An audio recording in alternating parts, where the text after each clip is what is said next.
Another day is here, and you're ready for it. What to wear? Check. Breakfast, lunch, and dinner? Check. Planning for what's next and how to save for it? That's where Bank of America can help. For your financial to-dos, Bank of America has experts ready to help get you closer to your goals. Get started at one of our local financial centers or 24/7 in our mobile banking app. Find a location near you at bankofamerica.com/talktous. What would you like the power to do? Mobile banking requires downloading the app and is only available for select devices. Message and data rates may apply. Bank of America NA, member FDIC. Ryan Reynolds here for, I guess, my 100th Mint commercial. No, don't. No. I mean, honestly, when I started this, I thought I only have to do like 4 of these. I mean, it's unlimited premium wireless for $15 a month. How are there still people paying 2 or 3 times that much? I'm sorry, I shouldn't be victim blaming here. Give it a try at mintmobile.com/save. Whenever you're ready. $45 upfront payment equivalent to $15 per month. New customers on first 3-month plan only. Taxes and fees extra. Speed slower above 40 gigabytes. See details. When you need mealtime inspiration, it's worth shopping Kroger, where you'll find over 30,000 mouth-watering choices that excite your inner foodie. And no matter what tasty choice you make, you'll enjoy our everyday low prices, plus extra ways to save, like digital coupons worth over $600 each week. You can also save up to $1 off per gallon at the pump with fuel points. More savings and more inspiring flavors make shopping Kroger worth it every time. Kroger, fresh for everyone. Fuel restrictions apply. Thanks for choosing this free Anfield Index podcast.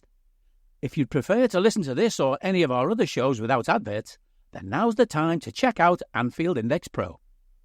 With AI Pro, you can supercharge your entire listening experience. You'll not only get all of our podcasts without the ads, but you'll have them far faster with our Quick Publish feature available exclusively for subscribers. AI Pro also puts you in the heart of our sound studio, with an option to listen to many of our shows live and interact with the podcasters in real time as the shows are recording. Upgrading couldn't be easier. AI Pro is available on all popular podcast platforms.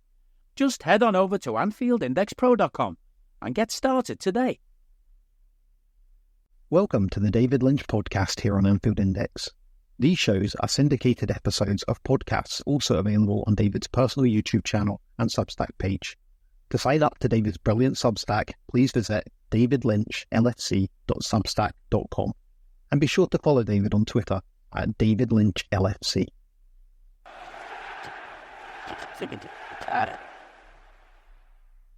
So it's gone 2:30 in the morning here, so I don't think you can doubt my commitment to covering Liverpool Football Club, because I'm here to talk about the friendly that we've all just witnessed, which is Liverpool 1, Real Betis 0. And I had to watch it because it's the start of the Arne Slot era, isn't it? We've been waiting so long for this day to come since we knew that Jurgen Klopp would be stepping down, a new era under a new manager. And this is the start of it, the first real game. We had that behind closed doors game against Preston North End. We didn't really get to see much about that.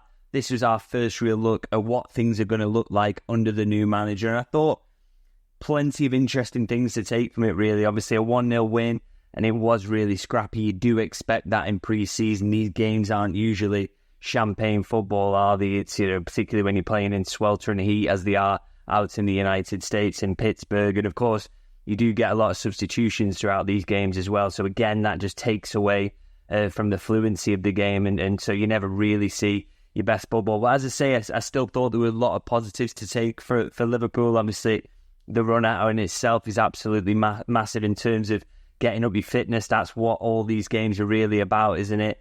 And obviously to get the win, to kickstart the Arne Slot era in front of a lot of Liverpool fans who were there with a win is absolutely perfect. And as I say, there were other signs in there that I think were interesting about this game. And I do usually go through, when I do these post-match videos, the players individually and talk about how they played. But obviously in this game, and with it being pre-season, Arne Slot ended up using about 1 million players, so it would take me forever to do that. So instead, what I'm going to do is go through some talking points, really, and the things that I found interesting from this game. And I think the best place to start, really, and the thing we've all been thinking about since we knew that Arne Slot was going to be the new Liverpool head coach is, okay, well, what is the style like? What does an Arne Slot football team look like? We saw what he was like at Feyenoord and how he sets up there, but we know, there are principles there that from club to club, managers don't set up in exactly the same way. So this is our first real look at, what his Liverpool might be like. And in terms of, just talking in terms of stylistically, I think there was a few interesting things there. I think the first thing that was apparent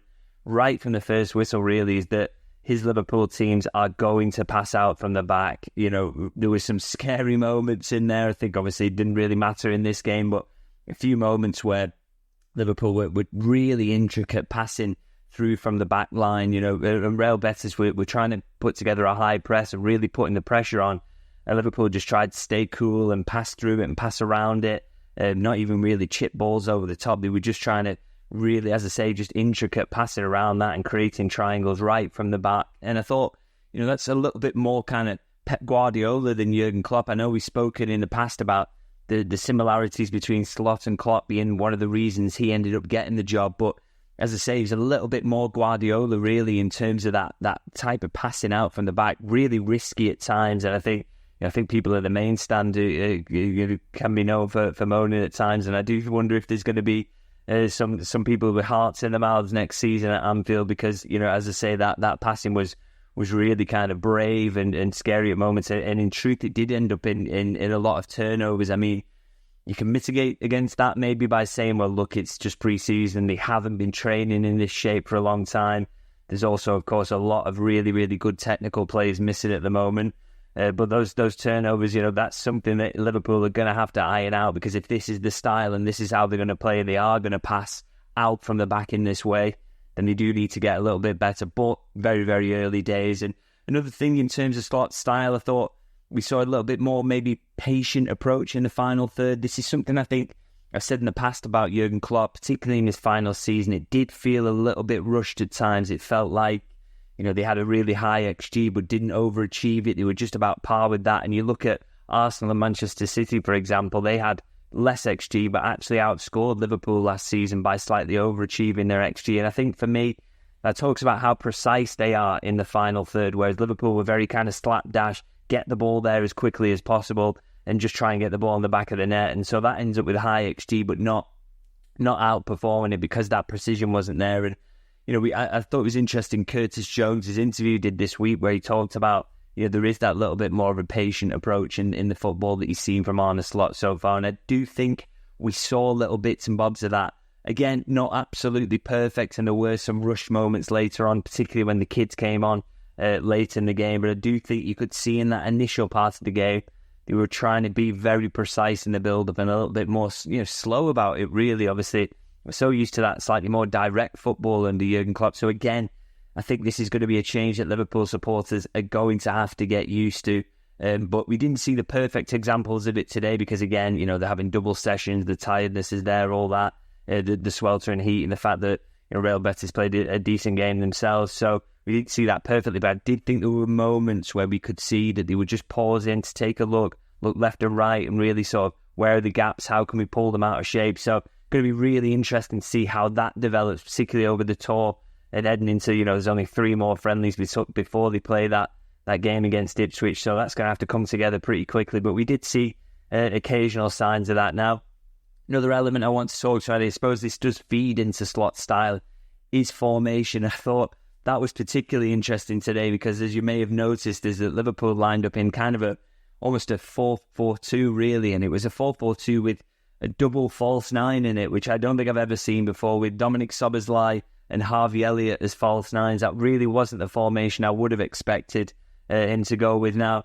obviously, there are mitigating factors around this, but, you know, it's obvious, isn't it, that he's missing an awful lot of forwards at the moment. Cody Gakpo, Darwin Núñez, Diogo Jota and Luis Diaz aren't there yet, or Jota's just reported but not ready to be involved in this friendly. And I think, you know, obviously that's part of the reason he's gone with that double false 9. That's really sort of outside the box thinking, really. But I do think it's kind of interesting to talk about because I think, you know, you think about Klopp in pre-season in this situation, I still think no matter what, he would have tried to squeeze his players into a 4-3-3. He was really, really devoted to that formation, wasn't he? I think, you know, really would have tried to stick to that and keep it familiar for his players, even if he had to, you know, play a couple of players out of position or whatever. I think he really would have stuck to that 4-3-3 because it was all about building familiarity. Now, I think it's really interesting that Slot's gone down a different route, not just because his hands were slightly tied by the players he had available, but I think it does show that he's willing to come up with innovative solutions. I think, you know, in this situation, he could have just stuck with his favourite formation, but he thought, no, we'll try something completely different. And I mean, it's been spoken about in the analysis of his work that he did at Feyenoord, and one of the big selling points to Liverpool in all the analysis that I watched and read about him was this tactical flexibility. So, clearly he's showing that even in this game. He didn't need to go with the formation that he did. I'm sure he could have squeezed the players that he had into a 4-3-3, but just went down at... I don't need a VPN. I've got nothing to hide. Ha. This is what I used to tell myself before I hooked up with LibertyShield.com. Not only is my home internet now fully encrypted, but I can now access all the websites I want, whenever I want, and do so from absolutely anywhere. As a Liverpool fan, I love to know I can now watch every match, regardless of whether it's on UK TV or not. My Liberty Shield VPN makes sure nothing is blocked and guarantees me super fast streaming speed throughout that match.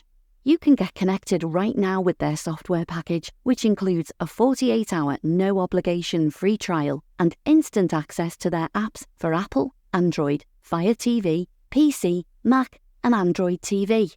Or go a step further like I have and get one of their pre-configured VPN routers. These small but powerful devices allow you to easily connect every device in your home to VPN, making it the perfect solution for smart TVs, Mac boxes and games consoles.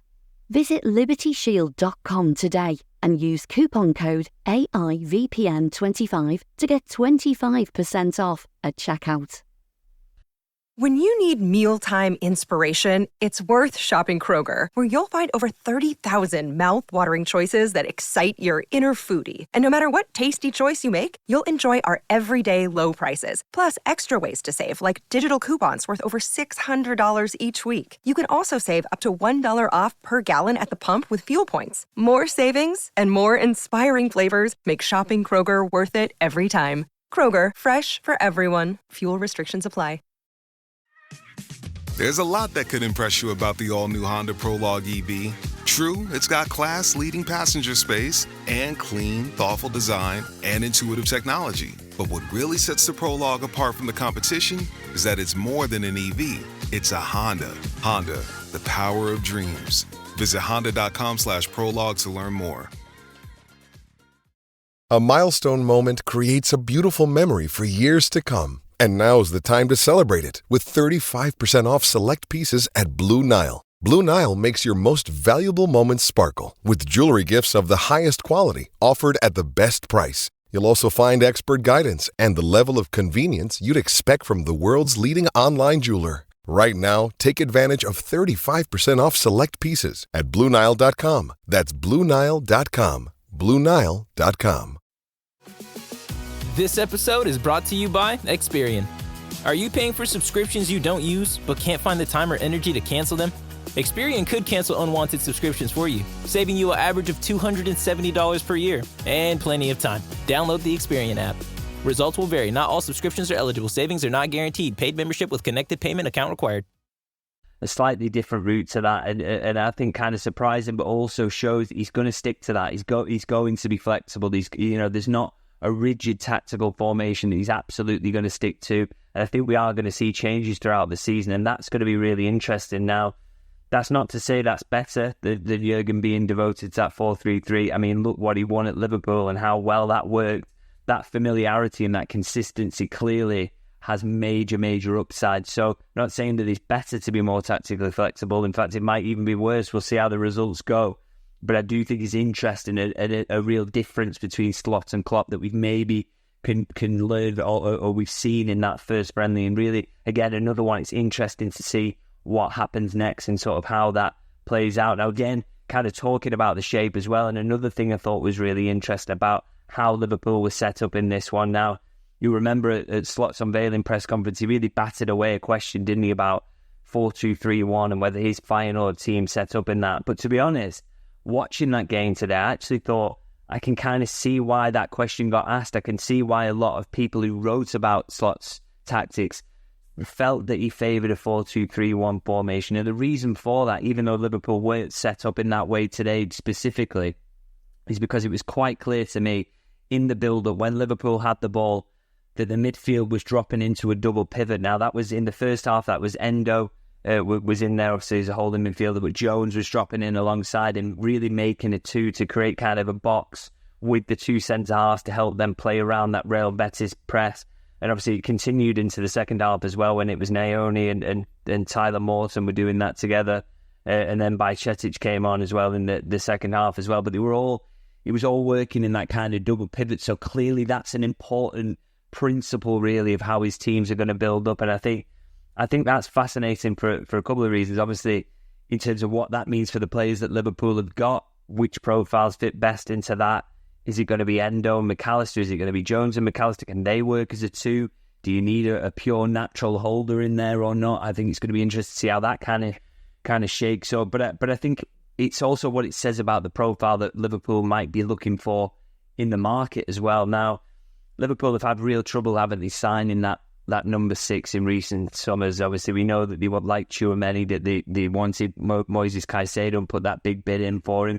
And they haven't been able to otherwise find someone who can fit the bill. Obviously, Tchouaméni ended up at Real Madrid, Caicedo at Chelsea, and instead as an alternative, they signed Wataru Endo, who obviously is a little bit more of a short-term signing. Now, the argument from Liverpool's side of things, and obviously always my understanding, was when you speak to people there was, look, we can't find someone who we think is absolutely the solution in that position. Someone who is the right age profile, is world-class on both sides of the ball, to play that lone pivot role. Because you remember, Fabinho, when he was operating that role at his absolute peak, he had to be world-class on both sides of the ball because he was alone in that central midfield. He used to be having to cover incredibly big gaps occasionally at either side of him.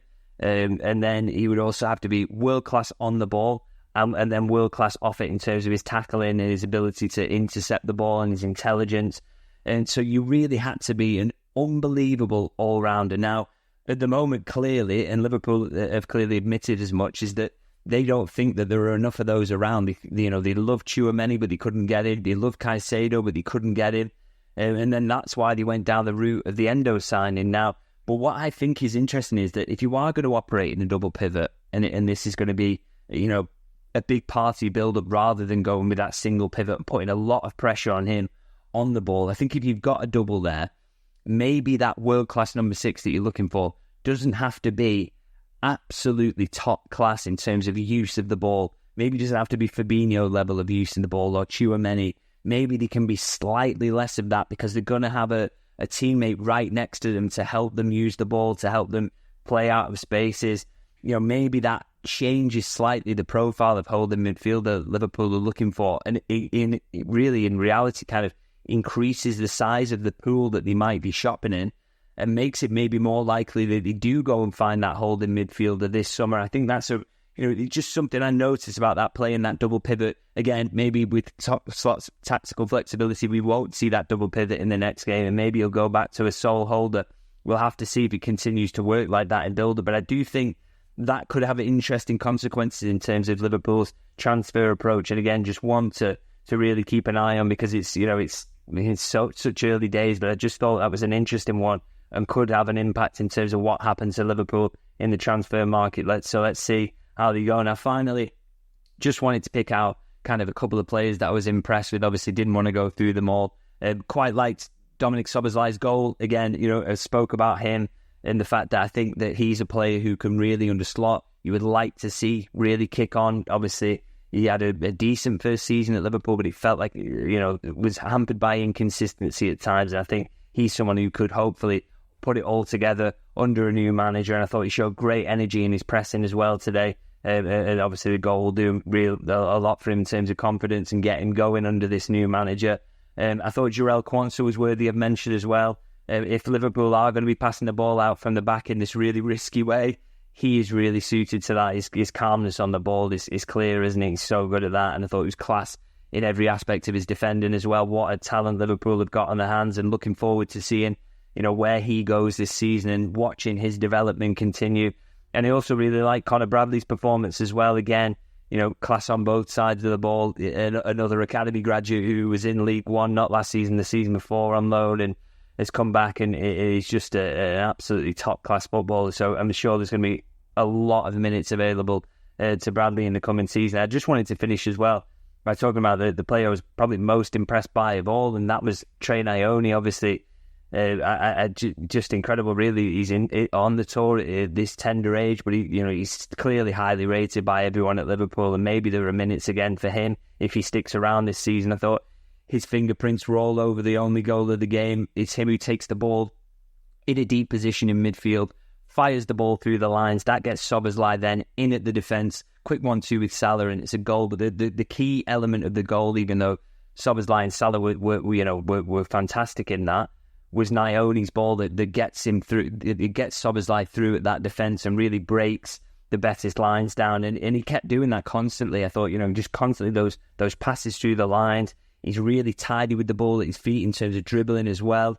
And so just really, really impressive. Now, the only thing you could criticise him for is the fact he's built in the way he is, and he gets very easily shoved off the ball, but it's so easy to forget with how good he is on the ball and his quality that he's showing in these games and his intelligence is that literally less than a month ago, he was 16 years old. So that will all come out, the strength and the body, but the football level at the moment and the football intelligence for a player of his age is just off the scale, and really interesting to see whether you think a loan is best for him or stick him around the first team squad. Can he pick up minutes? And really fascinated to see how that one goes. But I just think that, again, showed today that a massive, massive talent he is. And I'm sure we'll see more of him in pre-season, which is very, very exciting. Now, I'm going to leave it there for now. Of course, let me know in the comments what you thought about the performance, how you think Liverpool is shaping up, and what impressed you about Arne Slot's first game. Any elements you think that they really need to work on going into the next game as well.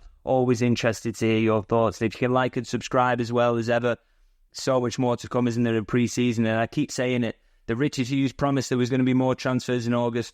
Arne Slot recently said as well that he expects Liverpool to make signings, so I'm sure there will be transfer updates coming in the near future. Really hoping that's the case, and the best way to keep track of those is to subscribe to the channel. Of course, I do keep pushing this as well. I'm now on Substack. If you want to keep, you want to get my news first up, it's always on there. I exclusively broke last week that Liverpool were playing that friendly against Preston North End, so it is worth being a subscriber to my Substack, and you will find the link to that underneath this video as well. So I'm going to leave it there, and as I say, hopefully, we'll continue with the pre-season build-up and covering all that, but hopefully transfer updates come soon, and hopefully I'll see you guys very soon.